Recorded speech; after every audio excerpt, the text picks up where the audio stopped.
আজ 15 জুন সারা বিশ্বে একটি গুরুত্বপূর্ণ দিবস প্রতিপালিত হচ্ছে। আমার এইখানে একটু প্রশ্ন, আমরা কি একটি সুনির্দিষ্ট দিনের জন্য এই পিতাকে স্মরণ করি, নাকি এই পিতাকে যুগ যুগান্তর ধরে রাখার জন্য যে শ্রদ্ধা ভক্তি করি কিনা সেটা আমার প্রশ্ন। তবে পাশাপাশি আমার উত্তরটা আমি দিয়ে যেতে পারি। আমি আমার পিতাকে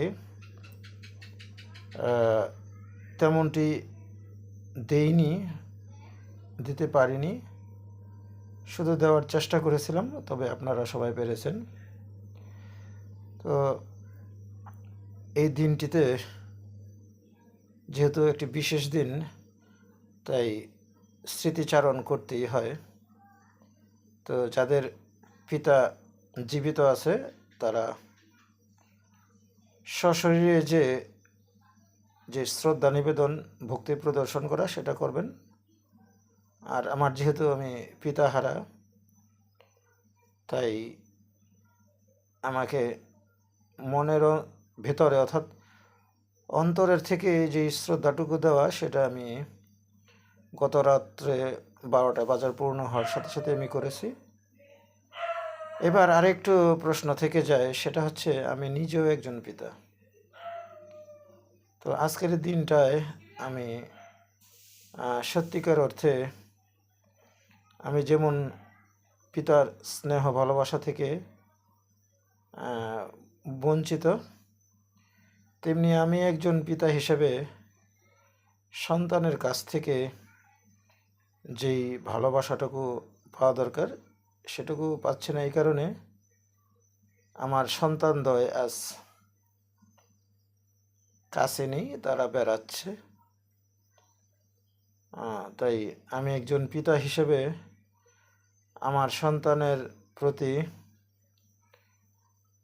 আশীর্বাদ থাকবে, তারা যাতে ভবিষ্যতে প্রকৃত মানুষ হয়ে দেশ, জাতি, বিশেষ করে মানব কল্যাণে রত থাকতে পারে। এবং আমি আমার পিতার কাছে প্রত্যাশা করব, আপনি যেখানেই থাকুন না কেন, যেহেতু এই ধরায় নেই, তো সৃষ্টিকর্তার সান্নিধ্য লাভের জন্য আপনি একটি প্রক্রিয়াধীন অবস্থায় আছেন। আপনার কাছে আমার প্রার্থনা থাকবে, আপনি অবশ্যই আপনার সন্তানকে আশীর্বাদ প্রদান করবেন।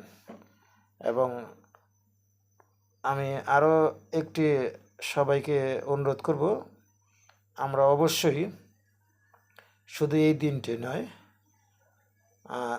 পিতা যখন কাছে থাকে তখন তাদেরকে পূর্ণাঙ্গ সেবা যত্ন করা খুব জরুরি। তো এতটুকুই বলেই আজকের ভিডিওটি আমি শেষ করতে চাচ্ছি। ধন্যবাদ সবাইকে।